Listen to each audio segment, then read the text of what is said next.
Progress at last. Police report arrest of person of interest in brutal killing of Danielle Rowe. Security threat. Expert raises alarm about high-rise building constructed close to the office of the Prime Minister. And several rural communities said to benefit from new water projects as dry conditions persist.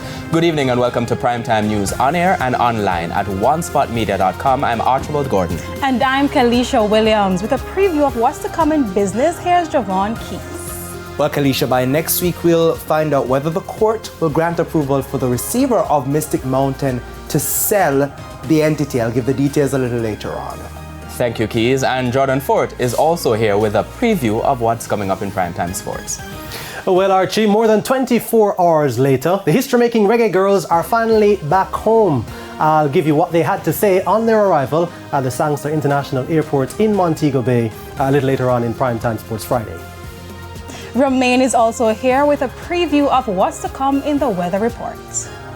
Thanks so much, Kalisha. Now, we are noticing a drying trend across the Caribbean over the next few days. So it's mostly sunny conditions in the morning and partly cloudy conditions for the afternoon for the next few days.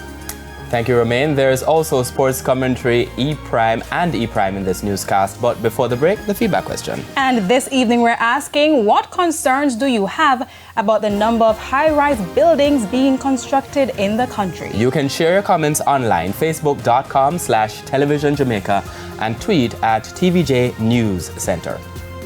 Please stay with us. Primetime News returns right after this break.